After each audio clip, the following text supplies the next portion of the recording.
کہ ریاست کا انتظام جو ہے وہ اس وقت کن ہاتھوں میں ہے اور ہم کس جانب بڑھ رہے ہیں۔ اس کے لیے ضروری ہے کہ ہم الیکشن جو 2024 میں ہوا 8 فروری کا الیکشن اس کو نظر کے سامنے رکھیں۔ دیکھیں یہ الیکشن پرانا کبھی بھی نہیں ہوگا، یہ بات کبھی بھی دھول میں نہیں اڑ جائے گی۔ اس دن جو ہوا وہ پاکستان کی تاریخ کا ایک اہم ترین واقعہ تھا۔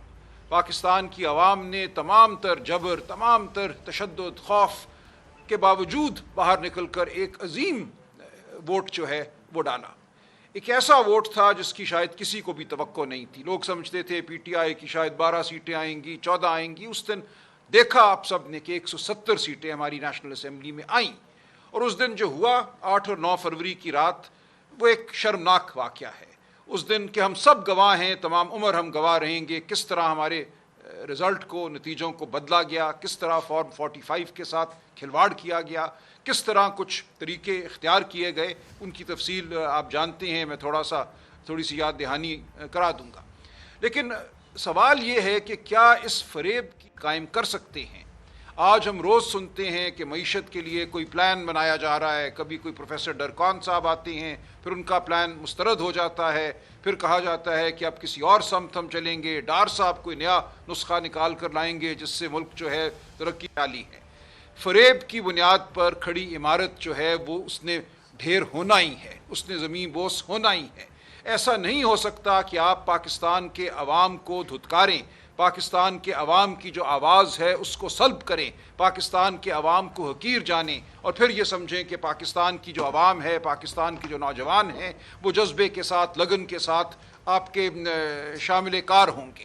اس وقت تمام جو ہمارے سامنے آ رہے ہیں اعداد و شمار، پاکستان سے نکلنے والے لوگوں کی تعداد تاریخی سطح پہ سب سے زیادہ ہے۔ پاکستان آج دنیا کے ان 2-3 ممالک میں ہے اوپر سے جہاں سے لوگ باہر نکلنے کی کوشش کر رہے ہیں، ویزے لے رہے ہیں، غیر قانونی طریقوں سے باہر نکل رہے ہیں۔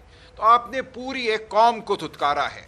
قوم کو دھتکار کر آپ قوم کی فلاح نہیں کر سکتے، آپ ریاست کی فلاح نہیں کر سکتے۔ اس لیے ضروری ہے کہ ہم یہ تقاضا کرتے رہیں کہ جو فراڈ ہوا 8 اور 9 فروری کی رات، اس فراڈ کو بے نقاب کیا جائے۔ اس فراڈ میں جو کردار شامل تھے ان کرداروں کو سامنے لایا جائے، ان کو کیفر کردار تک پہنچایا جائے۔ ہم خوش ہیں کہ ایک احتساب کا عمل یا خود احتسابی کا عمل شروع ہے۔ ہمیں کہا جاتا ہے کہ کسی کو نہیں چھوڑا جائے گا، لیکن ہمیں یقین تب آئے گا جب اس دن فراڈ کرنے والوں کو کٹہرے میں لایا جائے گا، تاکہ ملک جو ہے، ریاست جو ہے، قوم جو ہے، ادارے جو ہیں یکسوئی کے ساتھ پاکستان کی فلاح، پاکستان کی ترقی کے لیے قدم بڑھا سکے۔ ہم سب اکٹھے ہیں۔ پاکستان کی عوام اور پاکستان کے اداروں کے درمیان اگر کوئی خلیج پیدا کرتا ہے تو وہ انتہائی بڑا پاکستان کا دشمن ہے۔ اس وقت موقع ہے کہ ہم سب اکٹھے ہو کر چلیں۔ لیکن یہ تب ہی ممکن ہے جب آپ اس فراڈ کو ختم کریں گے، جب آپ عوام کے نمائندوں کو مانیں گے کہ عوام کا نمائندہ کون ہے اور کون نہیں ہے، جب آپ 16 سیٹوں والی پارٹی کو اقتدار نہیں دیں گے، آپ 16 سیٹوں والی پارٹی کو 2/3 اکثریت دینے کی کوشش نہیں کریں گے۔ جو کچھ اس وقت ہو رہا ہے وہ شرمناک ہے۔ دیکھیں میں اگر اپنے حلقے کی بات کروں، لاہور کا حلقہ NA 128، اس حوالے سے بہت سی رپورٹیں سامنے آئی ہیں۔ حالیہ دنوں میں پتن فاؤنڈیشن کے سرور باری صاحب نے ایک رپورٹ شائع کی ہے، ٹی وی پہ بھی وہ آئے ہیں، اور جو ان کے اعداد و شمار ہیں میں تو خیر جانتا ہی تھا، وہ اب تمام قوم کے سامنے ہیں۔ اس حلقے میں 436 پولنگ سٹیشن تھے نیشنل اسمبلی کے۔ میں ان تمام پولنگ سٹیشنز پہ فارم 45 کے مطابق جیتا ہوں، لیکن کیا یہ گیا اس رات 170 پولنگ سٹیشنز پہ ووٹوں کی تعداد بڑھائی گئی اور ایک ہی مخصوص امیدوار کے حق میں بڑھائی گئی، جس کا نتیجہ یہ ہوا کہ 170 پولنگ سٹیشن اس حلقے کے ایسے ہیں جہاں ٹرن آؤٹ یعنی کہ تناسب ووٹروں کا 90% سے تجاوز کر گیا ہے، اور انہی پولنگ سٹیشنوں پہ صوبائی اسمبلی کا جو تناسب ہے وہ وہی 40% یا اس سے کم ہے۔ تو یہ ایک بیوقوفانہ حرکت تھی جو کی گئی کہ 170 پولنگ سٹیشنز پہ 90-95% ٹرن آؤٹ ہو جائے اور وہیں پہ 1 لاکھ ووٹ جو ہیں وہ اضافہ کر کے مجھے ہرانے کی کوشش کی گئی۔ مجھے پورا یقین ہے کہ ہم انصاف لیں گے۔ میں اپنے عوام کا جو اعتماد ہے اس کو برقرار رکھوں گا، کسی کو اس کو چرانے نہیں دوں گا۔ عوام کے ووٹ کے لیے ہم لڑتے رہیں گے۔ لیکن اس لڑائی میں اب ہم دیکھتے ہیں ہمارے سامنے جو ہمارے راستے میں رکاوٹ ہے وہ الیکشن ٹریبیونلز کے حوالے سے جو قوانین بدلے جا رہے ہیں وہ ہے۔ وہاں اگر ہمیں حق اپنا ملتا ہے، وہاں اگر جھوٹ اور سچ میں کی تفریق جو ہے وہ واضح ہوتی ہے تو بڑے بڑے برج گریں گے۔ میرے ساتھ والا حلقہ میاں نواز شریف کا تھا جہاں یاسمین راشد صاحبہ ڈاکٹر یاسمین راشد بہت بڑی اکثریت سے جیتی. ہر ایک بچہ جانتا ہے کہ اس رات 3 بجے RO صاحب کو جو اس حلقے کے تھے ان کو تبدیل کیا گیا, ان کو ہسپتال پہنچا دیا گیا کیونکہ اس مرد حق نے بے ایمانی کرنے سے انکار کیا تھا. 3 بجے ایک نیا RO مقرر ہوتا ہے اور وہ تمام جو نتیجہ تھا اس کو تلپٹ کرتا ہے. اسی طرح میرے حلقے میں ہوا, مجھے اٹھا کے گردن سے دبوچ کر باہر پھینکا گیا RO کے دفتر سے. میری اہلیہ میری الیکشن ایجنٹ تھی, ان کے ساتھ بھی یہی سلوک ہوا. کہاں ہیں شریعت کے ماننے؟ ہم جب جمہوریت کی بات کرتے ہیں اور جب ہم خواتین کی پارٹیسپیشن کی بات کرتے ہیں, چاہے وہ ووٹر ہو یا چاہے وہ ایک منتخب کردہ نمائندہ ہو, تو اس میں ہم یہ دیکھتے ہیں کہ جمہوریت زیادہ مضبوط تبھی ہوگی جب خواتین بھی مردوں کے شانہ بشانہ پارلیمان میں آئیں گے. اب 8 فروری کو کیا ہوا؟ سب سے پہلے تو پاکستان تحریک انصاف وہ جماعت ہے جس نے 21 خواتینوں کو جنرل سیٹس پر نامنیٹ کیا, وہ الیکشن لڑی.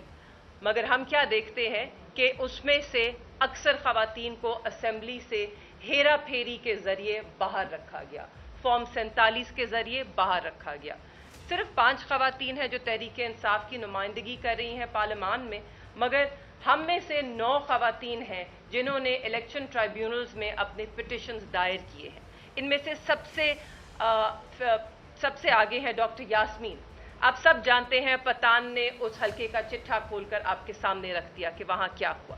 اس کے بعد قبل شوزب صاحبہ ہیں, ہماری ویمنز ونگ کی پریزیڈنٹ. سمابیہ یہاں بیٹھی ہیں. کیسرا الہی صاحبہ ہیں. ریحانہ ڈار صاحبہ ہیں. میری اپنی پٹیشن ہے. بہت ساری خواتین ہیں, ہم سب نے پٹیشنز دائر کی. بہت ضروری ہے آپ کا ان خواتین کو سپورٹ کرنا, کیونکہ جو پیغام دیا گیا 8 فروری کی رات کو کہ ہم عورتوں کو کمزور سمجھتے ہیں, ہم جو چاہے ان کے ساتھ کر لیں, یہ آواز نہیں اٹھائیں گی. مگر آپ نے دیکھا کہ پاکستان تحریک انصاف کی خواتین ممبرز اور کارکنان آگے بڑھ رہے ہیں, آواز اٹھا رہے ہیں, اور یہ لڑائی صرف اپنے لیے نہیں لڑ رہے, ہم اپنے بچوں کے مستقبل کے لیے لڑ رہے ہیں. تو مجھے امید ہے کہ آپ ہماری آواز اجاگر کریں گے. اب میں صرف ایک موضوع پہ آپ کی توجہ لانا چاہتی ہوں, وہ ہے کہ کس طرح ہمیں ہرایا گیا. ہمیں زیادہ سے زیادہ ووٹ مسترد کر کے ہرایا گیا. جب ہم ریکاؤنٹس کی اپلیکیشنز لے کے گئے تو ہماری ریکاؤنٹ اپلیکیشنز انٹرٹین نہیں کی گئیں. آج سپریم کورٹ میں 3 سیٹوں کو واپس ٹرن کر کے نون لیگ کو دیا گیا.